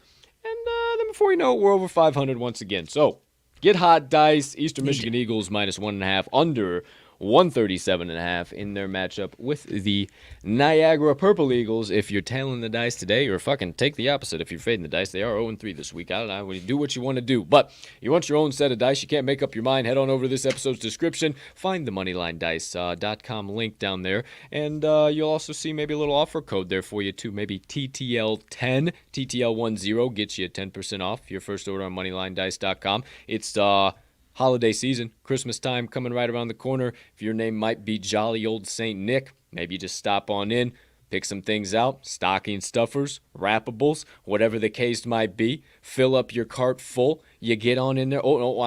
Fill up your satchel full, your present sack full of whatever you need. And then once you get all that in there, go on over to that sack and type in TTL10. Get 10% off your first order on MoneylineDice.com and spread the holiday joy with gambling supplies far and wide. Thank you, Dice. Thank you, Dice. Okay, that does it first half of the show. We'll have a little bit of a shorter, condensed version of the second half of the show here today. I don't know where time went here. We just kind of got windy and started talking. So without further ado, the ticker has been changed. The gear has been dropped back down, partner. Anything burning on the brain, melting on the heart, festering on the soul, you have been dying to get out to the kind folks that joined us on episode number 178 of the Talking the Line podcast on this beautiful December the 8th in the year 2021. My man, we'll keep it short and simple, and for the most part, just go into some leans, because I've got a few things I'm interested in chatting about here. I'll kick it off. I will probably stay away from this one. I'm interested in what your gut is telling you. Indiana, Wisconsin. This one is in Madison. Badgers laying 4.5, 5. Give me Indiana plus 4.5, but I'm not taking it whatsoever because that's fucking. Watch Wisconsin win it by 50. Yeah, and then I finally get on the Wisconsin train and Indiana wins this game outright by 50. Right. I don't need it. I'm going to watch it. I'm really staying away from you it. Stayed away. Tell you the truth. Well, so I have that's kind of what I'm saying. If you're playing the number, you probably should play Indiana. My gut's telling me to take Wisconsin, but I just don't see the value in taking that without any hesitation. I mean, you look at historically, that's kind of where I'm looking. These teams the last few years are pretty similar, but Wisconsin's as good as they've been, if not better than they've been the last few years, and they've handled business against Indiana the last handful of years. And this looks like it's second true road test for Indiana, and the first one didn't go well against Syracuse. So totally different style. I mean, night and day playing Syracuse, playing Wisconsin as far as playing styles of those teams. So this is going to be a good one to watch, I think. Should be a good game and a nice data collecting game. Indiana didn't never mind. You got Syracuse on my brain. Never mind. They're playing Wisconsin, not Syracuse. I apologize. Right. So there you go. There you have it. Wanted to back the old Towson boys. We backed them at +9, and they got an outright win for us here earlier on in the week. But there's a reason they went up to 15 after that against the Ohio State Buckeyes. So we want to stay far away from that one. Let's see. Other puppies I was interested in. Ooh, Utah Valley University. Utah Valley State or Utah Valley University, whatever they won, UVU. They opened at +4.5. I was really interested in them last night. I said, ooh, that's wrong. But they're playing the Thunderbirds, who have had a knack for piping me over my collegiate basketball betting career here. And it's now up to 6.5. So I'm glad I didn't hammer that in on 4.5. I don't think that is one of those fugazi line movements. I think the Thunderbirds are just that damn good. But hey, man, I could be talking shit later or now and look all kinds of crazy later. So we'll have to see there. Was a big fan of Niagara, but the line flipped and the dice said, fuck that. We're going -1.5. So we stay there. I think one I was interested in, we've already kind of pulled the reins back on the fade train, the Evansville fade train. We already have pulled the reins back. I'm not saying they're going to be a good team, but I don't think they're going to continue to be as bad as they had been to start the year. You know what I mean? Short favored against SEMO, but I believe you would agree that SEMO just is a big old hot dumpster fire, if I'm not mistaken. The only play that I did not take, that I didn't cross out, you can't see it, but that right there is Evans -1.5. Evansville against Southeastern Missouri. SEMO is fucking gross, dude. They're terrible. I hate them, but I don't want to take Evansville either. But yes, that was another game I was leaning for sure. How about the other full-on fade train that we have been? This is one that I'm interested in, but the team that they're playing, big team that they're playing, it hasn't exactly been fantastic. Idaho State at the Cal Golden Bears. Idaho State, we've been fading in cash and tickets, but they are 13.5-point dogs at Cal. And I'm agreeing with you because Cal just hasn't been that team. Yeah. Gun to my head, if you had told me, said I had to make a play, I would continue to do the fade train. You know what I mean? Last bet on the world, 100%. The last bet you could ever take. I would probably fade Idaho State once again, Right. but not a whole lot of confidence in the Golden Bears at laying double digits. Right. I really wanted some action on Dayton, but there's a reason they're a dog in this game, and I can't really figure it out. I don't really know. I don't know what's going on, especially with them being 5-0 straight up and ATS in their last few games here. Or last 5. I just haven't watched enough SMU to really know what the hell they are. They're 3-7 against the numbers, so instantaneous. Goodness gracious, coffee burps. I apologize. Instantaneously, you would think that, let's just fade them. Let's go with Dayton. But there's a reason Dayton has been absolutely covering the hell out of numbers, and they're a dog here. So I really wanted some action on them, but I'm just going to sit back and take some data collection on that bad boy. Team that you've seen me back a lot, and I do believe that if they cover this game today, they are going to be official. We can back them wherever because they probably won't get any bigger than this. Marist minus 3.5 today. They're going up against, so I don't tell you wrong. Let me make sure. Of course, I can't type worth a damn right now. It's not on the site I'm on, so I won't go all the way through that. But Marist, keep an eye on them. I got to remember who they're playing. I guess I could look up all my other apps. Binghamton. Oh, Binghamton, yeah. Binghamton has not been good whatsoever. They actually got beat by that bad St. Joe's team that I'm betting against here today. Yep. So I think if Marist handles them, they cover the 3.5 because 3.5 feels pretty setup-y if you ask me for Marist. Just with what I've known of them, it's just one, two, maybe even 3 too many just from what I know. But if they cover this, then the books know their value, and I have no choice but to follow that because they've cashed tickets for me all year long. Also love Dartmouth, minus 3.5, but since I already took one Ivy League, I decided just to take it easy. A little bit of data collection there on old Dartmouth. They are playing Quinnipiac, correct? Yes, they're playing Quinnipiac. So, yeah. Quinnipiac cannot fucking cover a number to save their damn life. But that is probably a game I'm going to be tuned into for sure. Some Quinnipiac and Dartmouth. I know that sounds absolutely disgusting, but I am geared up, big boy. One that I really, really wanted to hammer in. Two to close it out because I don't have really much outside of that. TCU minus 2. I'm just not 100% sure what they are. I really don't know. TCU, Utah, right? Yeah. And I'm not sure what the Utes are quite yet. I'm glad I didn't. I'm not glad I didn't hammer it in because it's up to 3 at consensus right now. But still a decent fan of if you're wanting some action out of that game, I'd probably lay the points with TCU. But being 1-4-2 against the number this season, that's just a team I couldn't back. So there's that one. And then it moved in the wrong direction. We'll see what it's rated at here. Let's see if they have a projection for the game. Of course they do. 64.6 to 62.5. So last time I checked, that's 127.1 with the total for Michigan State and Minnesota set at 135. Now, I wanted to take the under here, my friend, but it was at 132. Quickly to 133, 134 and a half, 135 and a half, and now it's back down to 135. I don't know what that means. With 127.1, that gets well under even if it goes back to 130. I'd have some confidence in that under. That was actually going to be one of my best bets of the day, full transparency, but I decided to stay away. So if you are wanting a little bit of action on that Michigan State-Minnesota Big Ten game, taking the under, maybe stay away. I got no idea. That's a tough one. I was trying to talk myself into the spread pick on that one, but because Minnesota's going to be a bottom of the pack team, it just kind of depends. Because I kind of saw it as a similar. I kind of read it similarly to what Michigan-Nebraska was yesterday, and obviously I was blatantly wrong yesterday. So I was interested in Michigan State, but if they don't come out and show out tonight, then obviously Minnesota can take care of business and cover. Most def. Nothing else college basketball wise for me. I actually got NBA play, dude. Believe it or not. Talk to me. I don't want to say it, but what because my heart is not in NBA right now, lines are jumping out more than they ever have before. Okay. I'm staying back. I'm not putting action on them, and lines are just popping. Cleveland Cavaliers minus 2.5 against these Chicago fucking Bulls today. You have to take the Cleveland Cavaliers regardless of the number. You have to. It's point blank. Period. There's nothing. Like that. There's nothing in my heart tied to this game. Now, Chicago Colt. Let's fucking go, Bulls. See red. What are we doing? We better not fucking lose this game outright. Are you fucking kidding me? But it opened at 2.5, up to 3.5.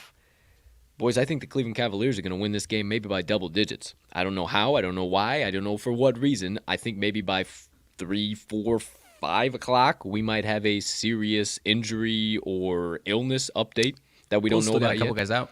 Well, that too. We might have an additional update. Who the hell knows? But I think you got to take the Cavs, man. I think you got to take the Cavs. I was actually about to bring it up.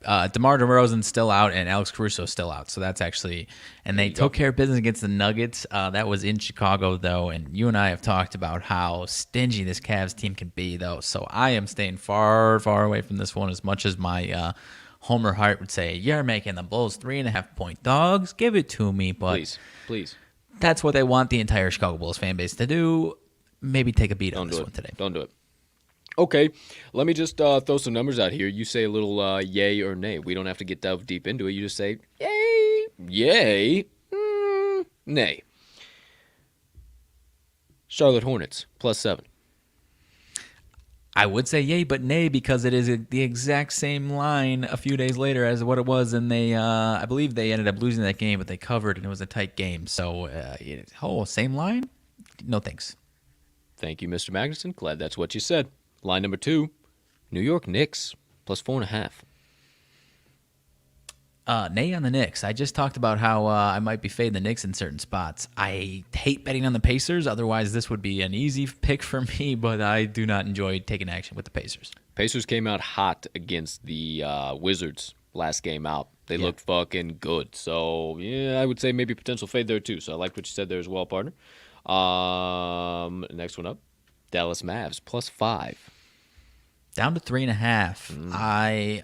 Early morning, I was interested in the Grizzlies. Getting more and more interested in the Mavericks. Staying far away from this one, though, man. Staying far away from this one. Agreed. Love your opinion. Denver Nugs, -2.5. Laying the 2.5 at home. Good for a 3-ball or no? This one's in New Orleans, actually. Oh, it is.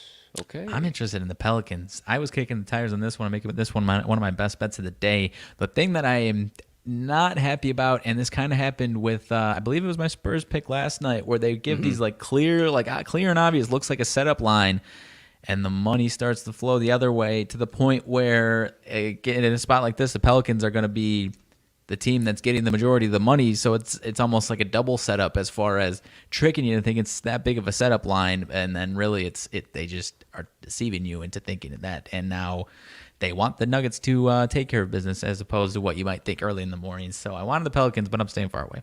Okie dokie, artichoke. How about Minnesota Timberwolves +8.5, down to 7.5 looks like now. Too many points, even against a solid Utah Jazz team. Staying away, but I want it. I do like them. Same here, especially after 2 days ago when Monday Madness. We took them against the Atlanta Hawks. That's kind of got me chapped. I kind of want to. I want to really pay close attention to that game. To tell you the truth, won't be taking any action as always. Once again, no NBA action till after Christmas for your boy. Let Mags dish it out, and I take notes of everything, and then we just start fucking cashing boatloads of tickets. See, I'm okay with losing some money here and there with college basketball to gain note of some trends. I can't do it for NBA. NBA just makes me so much more mad for some reason because, college basketball is an electric sweat 99.9% of the time. And it's like, okay, that was a great basketball game. I suppose I can live with that. Sometimes it is a shit NBA game, and then you have a shit bet, and you're just stuck watching shit on shit. Yeah. And it's just I don't need this. I don't need this in my life. That's fair. The only thing that drives me nuts is what I did the other day with the Pistons, and then it turns out the player that I was saying is going to be out is in, and then he looks good, and that team wins. That's the only thing that's driving me nuts, and that's that's early morning NBA betting for you. 100%. 2 more for me, man, that jumped out I wanted to ask you about. I won't even say. I'll say your boys, your Golden State Warriors, and your Steph Curry. Are they good enough to be laying 14 at home against the Portland Trailblazers, partner? Good enough, yes. I won't be laying it, but with that steep of a number, a lot of money coming in on the Warriors, so that is a little concerning. It seems like they were trying to drag people into the Blazers, but people ain't falling for it. I would gun to my head, Warriors are going to cover that number, but not interested in laying 14. All right, last one from me. Brooklyn Nets, in my opinion, have looked more than a little off. More than a little weird, more than a little what the fuck. I can't put my finger on it. I don't know what it is. I don't know if it's just that big three isn't together, but the All-Stars just don't look like the All-Stars. KD's still hooping, but it's not the same. Long story short, I'm thinking you can probably tell where I'm going with this. Houston plus 6.5 was really intriguing last night. Down to 6 at market consensus. This Houston team seems really sneaky to me so far. Correct me if I'm wrong, but they seem like a fucking team that could come in the back door and take care of this pretty easily. So, I mean, I am staying far away from this because this Houston team, they are terrible on the entire season. Started 1-16, and they've got a 6-game win streak on their hands right now out of nowhere. That's a little bit. I kind of agree with you. I think you keep checking in on them on the wrong nights. They're 17-7 straight up. Okay. Against the number, not fantastic. So you're not entirely wrong. The number, they're definitely not where people expect them to be. KD is playing fantastic. That is the one continuity you nailed. But yeah, obviously Kyrie hasn't been there, and James Harden still isn't clicking 100%. That +6 has me interested, but I mean, I've got no interest. That's one of those spots where it's like, yeah, that looks like a trap, and then KD drops 50, and you look like an idiot. So I'm going to stay away from that one. One final closing thought on that is James Harden kind of having more trouble than anticipated with these new rules changes? Is that kind of where he was making his bread, for lack of a better term, at the charity stripe, or is that kind of where he's just not knocking down those shots?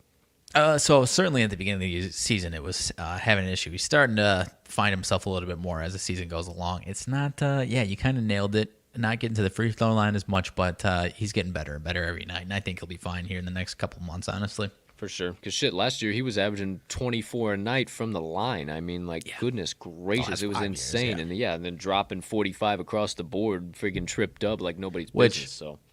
Again, I don't know why people aren't talking about it much, but these rule changes have made the NBA so much more watchable and so much less frustrating because those stupid fall into them to pump fake a shot. That's not a shot. They shouldn't call it a foul. That's but why anyways, I love college basketball, man. We don't have that bullshit. They call the flops pretty fucking aggressively. Like, there was one last night. I was pretty pissed off about it because it killed our fucking Jacksonville State plus 9.5. They called the flop on Jacksonville. They called the flop when it should have been a 3-point shot, but they called the flop just because the kid did fall down pretty aggressively. And if he would have just fell the fuck down, he would have been fine, and they probably would have called it. But that's what I love about it, man. They're not sometimes ref fuck it up, but if I would say any sport out there, refs that I trust the most, it would probably be college basketball. It would probably be college basketball, in my opinion. I would say so. As true as as so far this season, I probably can't even count it on less than one hand. I might only need a couple of fingers. Like the times I've been like, what the fuck call was that? That's ridiculous. And I can use probably all 10 fingers and at least 1 1/4 of my toes when I'm watching just NFL on a Sunday. So I think I agree with you. Yeah. I feel like I would probably word it. College football? Fuck no. College football, get the hell out of here. No way. But, I mean, just where I see the most consistency, where I see the fewest mistakes, I would say, would be college basketball. That's why I love it the most. I just had that BYU-Utah State game stuck in my head. Or was that what it was? Yeah. St. Mary's, Utah State. State. BYU, Utah State played tonight, but so other than that, I think I agree with you, Yeah, for the most part, I hate me a good zebra as much as the next man, but college basketball is the most true. And I mean, dude, there's just something about a 49-47 game coming down the stretch, and you need to cover that 1.5. What the fuck's going to happen? You know it's going to come down to foul shots and free throws. You know it's going to come down to rebounds, turnovers, who's willing to get on the floor. You're never going to see that shit in the NBA. Just not unless you're fucking game 6 of the finals. At least not in December, It's not in December. It's not what it's going to be, and that's what you're going to see with low major, mid-major teams, period. That's why I think that's why I love it. It's just aggressive ball, and it's always going to be aggressive ball. There's no question about it. 100%. And final soapbox, and we'll wrap it up and get you into motivation minutes. But as far as December NBA and people overreacting to like, oh my gosh, the Lakers, this and that. First of all, they're starting to play better. It's December. Stop losing your mind about what these teams are in December. Half the world isn't even paying attention yet. Comes We've with got the 4 more months. What was that? It comes with the territory of being the Los Angeles Lakers, but I not even just the Lakers. I 100%. 150% agree with you. Yeah, Yeah, relax. I'm not even betting on this shit yet for crying out loud. Relax. We have so many more games to go. Like, there's a lot of time. So yeah, I agree with you on that. I've been seeing that a lot too, but obviously I'm not the resident NBA guy, so I can't stick my foot too deep in my mouth. So I appreciate your candor there, pal. Okay. Leans, a couple of rabbit holes, as it always goes. 33 minutes after the top of the 11 o'clock hour. Oh, Vancouver Canucks money line interested me. I wanted to bring it. Am I a fucking hockey sharp? I don't know. If I'm going anywhere, if I need to go somewhere on the NHL, we'll go Vancouver. Okay. But Vancouver money line, huh? They are not. That's the only one that I would say. They were an early sharp side late last night, like 11:30 midnight. They were late. I was up editing some video, doing some stuff, and they were pretty sharp on there. So I kind of looking at them, but there was no game that fell into our now 4-0 trend streak. Yeah. So we're just not gonna touch it unless we see that trend. We'll do it. I mean, it's 4-0. It's point blank period. We found a line that makes fucking sense. Period. Did you see the end of that game last night, though, the hockey game for our Twofer? Bananas. Tried to blow it for us. Les Habitants tried to fuck us. Not good at all. No way. No way this is blowing our Tuesday Twofer 222 odds. No way. No way. No.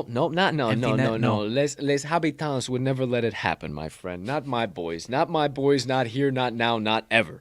We'll be backing them come Stanley Cup time, and I think they get a chance to lift old Lord Stanley this year, but they ain't looking so hot quite yet. So I'll just keep it rocking, keep it moving, and keep the faith with the boys up there in Montreal, Quebec. Hey, Hawks Canadians tomorrow night. Might have to break out the old stadium series for tomorrow's show. Okay. There you go. There you have it. World of hockey. As if we haven't said it about half a dozen times today. Fuck me. Wise Words, Season 2. If you haven't watched episode 1 and 2, where the hell you been? Yanni the Greek Corrales and the legendary Kevin Walsh Jr. from Sports Grid and many other places, as a matter of fact, were guests 1 and 2. Guest number 3 is an East Coast legend. You'll hear me say it in there and a lot of his background. You might have seen me going back and forth with him on Twitter. He does a few things that I get a pretty good kick out of, so I go back and forth with him. He's a major college basketball guy, so we talked a lot about that. Talked classic do's and don'ts of sports betting, his start in the industry, NFL, college football, the college football playoff, just everything all-encompassing. Another jam-packed episode of Wise Words. So if you haven't watched one of the episodes yet, be sure to stay tuned. Get ready for the episode. It's dropping in 25 short minutes. Wise Words Season 2, Episode 3, featuring the guest TBD, once you will find out when it drops. Outside of that, working on some additional guests. We got a couple of big ones coming up here. Cup of Joe on campus, additional content, Saturday, 8:30 a.m. Central Standard Time this weekend. We only got the Army-Navy game, so we'll take a look at that. And then we got an absolutely loaded college basketball slate, so we'll have that there. Working on a couple of additional things, content-wise, company-wise, brand-wise in the background. We hope to be able to share with you guys sooner rather than later. Blogs both back in action. Obviously mine is still in action. UFC Picks blog. That'll be out. We got UFC 267, I think it 269? is. 269. Either way, there you go. There you have it. That's going to be an absolutely electric night of scraps. So stay tuned for the drop of my pick blog. And RMags Extra Cheddar on Sunday, his daily or weekly rather Packers blog. You can find our blogs on talkingtheline.com. You can find them on the Moors tab or just scroll down on our homepage. One of the first things you'll see there. You can subscribe to the blogs. We will never send you spam. We will only send you our blogs, insights, analysis, and whatever the hell else may come out of our blogs. No spam, no spam, no spam. Outside of that, check out that talkingtheline.com. That's where you find all of our shows, all of our best bets, all of our additional content, everything in between. If you need any additional or fix rather of TTL, check it out all there. You can find all of our social platforms, everything like that too. If you want as well, You like the Linktree platform? We drop it in every podcast description. You can check out that Linktree. It has the website in there as well as all of our social platforms and our additional content. So one easy location. You consume it all, however, whenever you please. All right. Outside of that, partner, anything late breaking, any news or announcements or anything TTL-wise I didn't say? Looks like you got a little something over there. Well, something in the golf world, my friend. The golf world? You don't say. What's happening over there? PNC Championship next week. Little father-son two-person PGA tournament for major champions and their son. Okay, I'm really hoping that you're going where gigantic I think you're going legend with this. Of Please. legends in the sport, the only legend, really, if you count it. Okay, Tiger Woods is going to be playing with his son next week. Let's go! Let's go, dude. Tiger making the comeback on the PNC Challenge. Let's go. That's awesome. With his son, man. Yeah, I'm excited, man. That's awesome. It's obviously not like a major championship. Probably because his son. Golf. Probably because his son shoots sub 10 scratch, and he's not going to have to do jack shit. And it's just out there for some PR. Kidding, like his fucking son's already an absolute killer. But that's fucking cool. Awesome that Tiger's going to be out there, man. That's been a long road coming. We talked about that. When did that happen? Because we had Cam on, Cam Rogers. Right. Shout out Cam. Appreciate you telling me happy birthday yesterday, man. He was probably late September, early October. Yeah, it was like third or fourth. So yeah, third or fourth week of September, somewhere in there. Early October, yeah, for sure. And that was maybe only a couple weeks after that it happened. Or was it a little bit longer than accident? I think it was a little longer than maybe a month or maybe a couple months. I don't remember exactly, but the fact it was within the last year because I think him and his son played at this tournament last year, if I'm not wrong. Yeah, so the fact that he's turning around, that's awesome. Rock and roll, good shit to hear from Tiger. That's awesome. I can't wait to watch the PGA. I wonder if you'll be able to bet on it or not. It's a good question. I'll bet the mess out of Tiger and his son, dude. Yeah, I'll bet the absolute piss out of it, but isn't that like child labor or some shit? Like how you can't bet on colleges in certain states. Maybe. No, I hear you. Maybe. It's next week, so still, they probably don't have anything out. 12-year-olds costing somebody a fucking 10-dime bag. Fuck you, you stupid Come on, Charlie. motherfucker! What the fuck, Charlie? Fuck you and your putter. Like, could you imagine, dude? Just ruin a kid's fucking life over a fucking. I can't do over a 10-dime strap. Hell yeah, I could imagine it. I don't know. So maybe not a good idea. Probably not. I feel like they had Olympic betting for that's why we underage. don't run a sports book and we just make the fucking content. Yeah. Because there would definitely be a market on our book for sure. And then we'd be taking 10-dime bets on fucking Charlie Woods. Okay. Goodness gracious. There you go. There you have it. Oh, we talked enough. We've gone enough rabbit holes. Let's wrap this doggone thing up, partner. Last segment of the day. My motivation minutes. Okay. Now, I didn't say anything here at the beginning of the show because I wanted this to kind of be a little bit of a surprise. This one, if you read the description, a little interesting. Again, can't take full credit for this. Kind of a thought process of something I heard. I've been following these pages on Instagram. Gotta plug them and let you guys know about them because they give me some good ass shit to kind of rabbit holes to go down and kind of formulate my own thoughts. So, I wanted to talk to you guys briefly today about treating everybody like a baby. What did he just say? Did he just say I need to treat everybody like a baby? Yes, I did. I did say you need to treat everybody like a baby. And not how you're probably thinking. Not in the metaphorical form of you're being a little baby. Stop being a baby. Quit banging your rattle on your high chair. That's not what I'm saying. I'm not saying you need to start pointing everybody out and when they're being a little bitch. And stop being a little bitch-ass baby about that. Come on. That's not what I'm saying. I want to take this from an entirely different perspective, entirely different mindset. And I want you and all of us to go back to being a child, to being a kid, or maybe the last time you've seen a kid, 1, 2 years old, just learning to walk. A lot of people around. A lot of people, all eyes on that kid, right? Crawling. Holy fuck, little Johnny just stood up. Let's go, little Johnny. Let's go, baby. Come on, boy. Let's go. Johnny falls over, crawling, trying to roll around, get back up. What's everybody doing? What's everybody doing around there? Let's fucking go, Johnny. Get your ass back up. Start walking, boy. Let's go. Right? Think about that. How many times have you been involved in that exact situation? A baby walking for the for the first time, whatever the case might be. When you're a small child, everybody seems to cheer for you, whether they know you or they don't, whether they're kin or they're not. They seem to cheer for everything that you do. You're crawling to walking to learning your first word, and oh my gosh, speak more. Come on, let's go. Let's go, learn more words. Everybody is always cheering you on and motivating you. So maybe as always, if you're starting to turn more of a highbrow thinker as we go along this Motivation Minutes track, you already know where I'm going with this, but why don't we start treating everybody just like that? Just like we're all babies. Why is it when we become adults, instead of we have an idea, we start to crawl, people go, that ain't never gonna fucking work.